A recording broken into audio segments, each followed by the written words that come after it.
What up, it's your boy T-Bear in the reaction. Today's Wrestling Wednesday. So this is about to had time to fill up one of the videos I have been wanting to add on for the longest minute as well too from Wrestlelamia. This is 10 WWE pay-per-views that absolutely peaked with the opening wrestling match. The thing about pay-per-view match, your opening and your ending should be the best, should be your top match. Especially if you play the new WWE 2K, whether 2K 2022 or 2K 2023, in the GM mode, your opening, your booking will be best off both your opening and your ending match. If your opening matches, both your opening and your ending is good, 9 times out of 10, it's going to be a good booking. If your opening is good but your ending is bad, you'll get a poor ending. Same and vice versa. You know what I mean? That's true facts though. You want to open your match great and close your match great. That's why I don't get the riff of folks saying why a championship match is the first match, because it's plain and simple. You gotta open with your match to close the match. But sometimes sometimes when your mid match is like better than your opening and ending, then that's not a good look as well either. I mean, you want to get your crowd ready, and then you want to end your crowd ready. But also, your in between gotta be good as well too. Like if not the second match, but the second to last match, at least your middle of the match, the quarter match should be good as well too. But we're gonna look at some top 10 that it literally peaked at only the opening match, wrestling match, while the rest of the card was unfortunately not good. Not the card, the match. Because you know the card, because sometimes the match can be better than the card put together, or vice versa. So anyway, without further ado, 10 WWE pay-per-views that absolutely peaked with the opening match. Let's get it.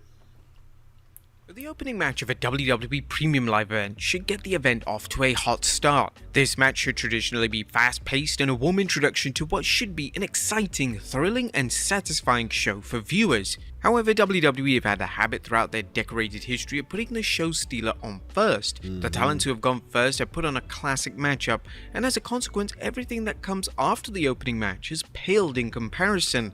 Join us now as Wrestlelamia looks at 10 WWE pay-per-views that peaked with the opening match. Be sure to subscribe and hit that notification bell for daily wrestling videos, and follow us on Facebook for exclusive lists. Also check out Wrestlelamia.co.uk and our non-wrestling channel, Incredible.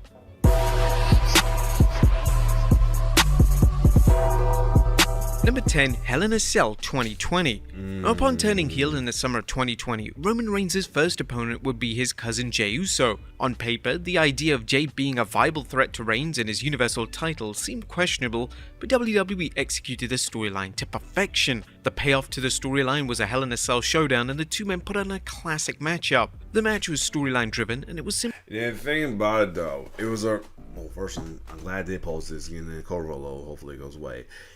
Despite me not liking don't like the tribal chief, boo that man. But the reason possibly is my wife was saying this, like, reason why they kept having for a minute. Most of the matches that Roman would have, the tribal chief would have was this is kayfabe side. Most of the matches Joey and Noe would have was first, because my wife felt like they was doing this to get him out the building at the time, because this is during the pandemic, and you know he just came back from he took a break from the break when they was doing like the pandemic for a minute as well too, because you know he just had he just went in remission from leukemia. So with the pandemic going, he was definitely prone to very prone as well too.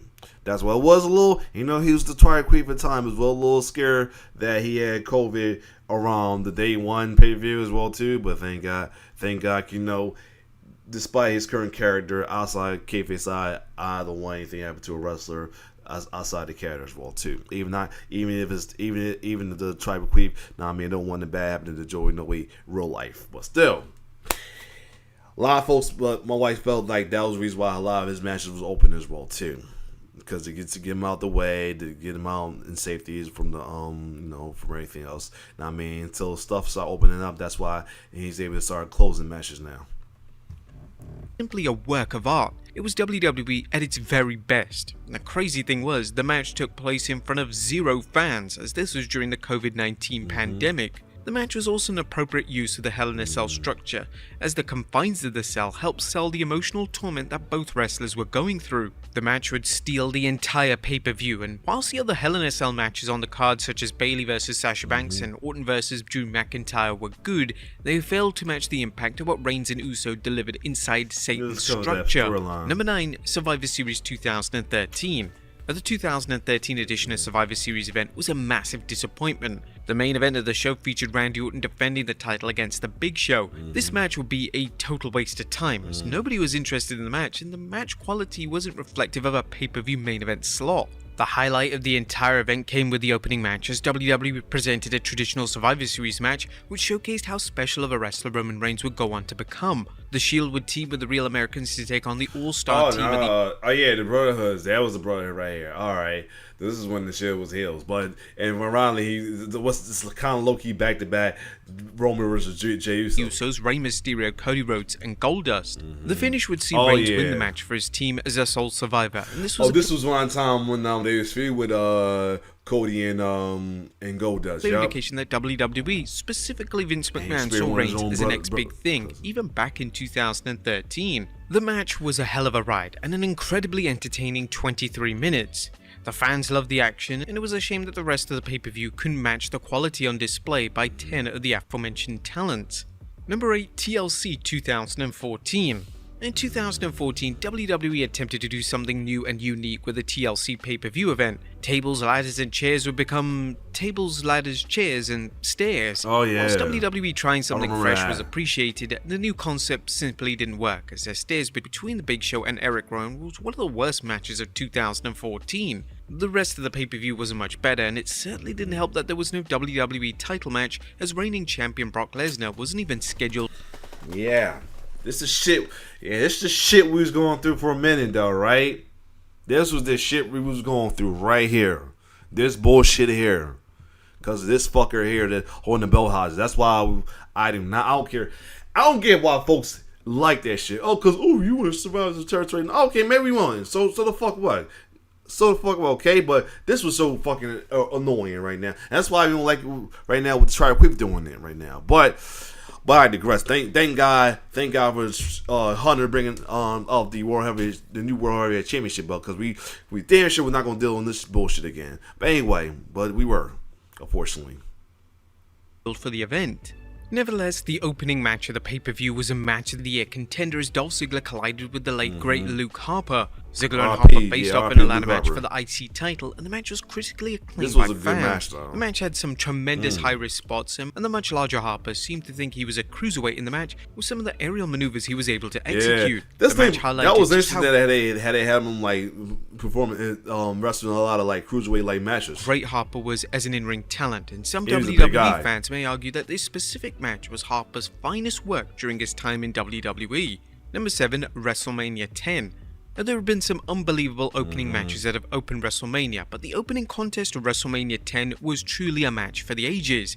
Bret and Owen Hart would collide, and the match was without question not just the best. The reason why I was like surprised that they said that it was the okay one, because because this is what had the infamous ladder match. Match of the entire pay-per-view, but one of the greatest matches in WrestleMania history. The match couldn't have been booked any better, as Owen secured the win, showing everyone that he was just as good as his brother. Bret would ultimately go on to win the WWE title in the main event, where he defeated Yokozuna, so it was a fine night for the Hart family. The pay-per-view did have some other highlights, such as Shawn Michaels colliding with Razor Ramon in the ladder match, but the opening match between Bret and Owen certainly set the template on how to open the biggest show of the year. Match, okay. Number 6, Bragging Rights 2010. The 2010 Bragging Rights pay-per-view had some of the biggest names in WWE history featured on the card. Names such as The Undertaker, Randy Orton, Edge, and John Cena were all involved in the event, but it was the opening match between Dolph Ziggler and Daniel Bryan which left a lasting impression on fans. This match would be the Intercontinental Champion versus the US Champion in a special interpromotional matchup, and the match was nothing like anything else on the card. It was fast-paced. This was like before they made that basically Survivor Series be the SmackDown Champion versus the Raw Champion at the time. Yeah, so yeah. Much more inclined to a match seen on the independent scene at the time, rather than a traditional WWE matchup. It was excellent stuff from two talents who would go on to win WWE's top prize, and it just highlighted how both men were ready for the main event scene in WWE. Number 5, WrestleMania 33. WrestleMania 33 was one of the longest pay-per-view events WWE have ever delivered. The main show of the event was over 5 hours in length, and as a consequence, a lot of the action in the later half of the pay-per-view was forgettable due to the crowd, as well as viewers watching at home being completely exhausted. Matches such as Randy Orton vs Bray Wyatt and the main event showdown between Roman Reigns vs The Undertaker all fell flat due to the in-ring action failing to excite a fatigued audience. Without a doubt, WrestleMania 33 peaked with its opening match as Shane McMahon took on AJ Styles. This match was so fun, and McMahon and AJ worked really well together. The match was smartly This was definitely one of Shane's best match. I will say that. This was definitely one of Shane's best matches right here. McMahon was able to hold his own against a former champion. Fans expected a great match between the two, especially because it involved AJ, but fans certainly didn't expect the match to be a defined highlight of the WWE standout event. Number 4, Hell in a Cell 2013. It's well established that the worst match of 2019 and perhaps the worst Hell in a Cell match of all time was The Fiend vs Seth Rollins. However, the match that opened that same pay-per-view... One thing that sucked about that reason why I hated about that one, it killed the Seth's babyface's run and anything, and folks was ready for him to go hell before she officially do, unfortunately. But yeah, that killed his babyface run. That's what the downside about that. It was arguably the finest women's Hell in a Cell match in the company history. Becky Lynch faced off against Sasha Banks for the Raw Women's title, and the match exceeded all expectations. The two decorated women clearly had the intention of stealing the show and creating a memorable Hell in a Cell match that would be remembered forever. The only downside to Lynch and Banks' time in Hell in a Cell was that the pay-per-view had ultimately peaked with the first match, meaning every match that came after it had an impossible task of following such a classic matchup. Number 3, Battleground 2017. The 2017 Battleground pay-per-view was critically panned by fans as well as notable wrestling journalists such as Dave Meltzer. The pay-per-view seemed to represent everything that wasn't working about the SmackDown product at the time, and the pay-per-view stood out for all the wrong reasons. The main event of the show saw Jinder Mahal retain his WWE... Oh yeah, oh my god. That damn match, that damn Punjabi prison match. Oh my god. Well, first I already still can't forgive WWE for even letting Jinder had a damn title run in the first damn place, and sadly, if I'd ask folks who are a fan of that shit, of the modern day bullshit, but this match here, WWE title against Randy Orton in a truly awful Punjabi prison match. Matches that should have been strong pay-per-view encounters such as AJ Styles vs Kevin Owens and Cena vs Rusev fell completely flat, and nothing on the pay-per-view was seemingly able to connect with fans, that is with one exception. The pay-per-view kicked off with a match for the SmackDown tag titles as the New Day took on the Usos. This is the thing right here.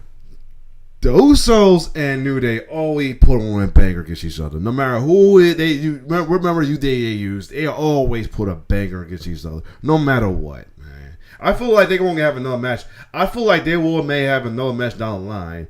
It'd be the crazy part about it if the New Day being heels and the Usos could be face, because they're turning face right now, or two faces. Who knows? Either. Well, I think at the time they did this, it was I think both was faces. I think or the Usos were still heel, because their matches in between before the whole blonde thing, the Usos were faces and both Usos and New Day were faces, and they still had bangers together. So yeah.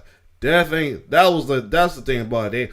I don't know, was this the first matchup they ever had, big match they had against each other or what? But if it wasn't, then they should have already known that they should have been like the closer or at least the middle, at least, man, because they always put on a banger. Truly special, and it showcased just how well the two beloved tag teams worked together. The two teams incorporated storytelling combined with some of the finest in-ring action to steal the show. The match was so appreciated by fans that they claimed after the show on social media that the match should have been the main event, and it remains hard to disagree with this sentiment. Number 2, Backlash 2018. Former WWE Champion The Miz is often criticized for not being great in the ring, but at Backlash 2018, The Miz proved his critics wrong, as he delivered a performance of a lifetime against Seth Rollins. The two would face off in the opening contest of the pay-per-view for the Intercontinental title, and it was such a surprise to see such a stellar match unfold. The two just instantly clicked, and The Miz seemed motivated and hungry to deliver an absolute classic. It's hard to disagree with the claims that this was The Miz's greatest match, as it was certainly one of his finest outings. The rest of the pay-per-view was incredibly disappointing, with nothing noteworthy happening. The main event of the show saw Samoa Joe take on Roman Reigns. This match was met with profanity-fueled chants as well as chants for wrestlers that weren't even WWE at the time. This is around time when they was like doing babyface room dirty, man. The crowd was, man. It was so ridiculous. It was ridiculous. Thankfully, the pay-per-view match card had The Miz versus Rollins, or else that pay-per-view could have been a series. And I always say I blame them fans for the reason why we got the dickhead Charlie Queef right now, who's being in this fucked up ass Rey and Terry got right now, because them damn fans do him dirty when he was a babyface, man. They're punishing us. He's pretty much Rey and Terry over again, because you know when Triple H got punished for the Mass Square the curtain call as well too. Reason why we got why he was on the peak of the era, the end of the Attitude Era as well too, holding the belt, and then we got the Ring of Terror the first with him as well too. We're getting this current Ring of Terror right now because of what the fuck, because the fucking fans being dickheads to him when he was a babyface, man. Now we're suffering. Now the ones who was rolling with him were suffering because they're all dickheads, man, for real. He's contender for one of the worst events of the PG era, and number one of the Royal Rumble 2014. After the first 30 minutes of the 2014 Royal Rumble pay-per-view had taken place, fans were under the impression that the pay-per-view could be an all-time classic. Daniel Bryan and Bray Wyatt had just collided in the opening contest, and the match was outstanding, and it was a standout match in both men's respective careers. Once the match had taken place, the pay-per-view just seemed to fall apart. Cena vs Orton's title match was met with disdain from fans who had no interest in seeing the match for what seemed like the 100th time. The actual Rumble match was insanely controversial and saw the final WWE appearance of CM Punk as he left WWE the very next day. The match saw fans turn on everyone in the match as they refused to put on immensely popular Daniel Bryan in the Rumble. When Batista won the match, the fans outright rejected WWE's creative vision to make Batista the top babyface in the company. Ultimately, the pay-per-view became synonymous with the trend of WWE refusing to listen to the fans and making major booking decisions that fans simply had no desire in seeing. But there you have it, folks. 10 WWE. And they still don't. But that's another case. Other than that, this was a good video right here as well too. So if you like my reaction, like, share, subscribe to my YouTube channel. It's your boy T-Bear signing off. One love.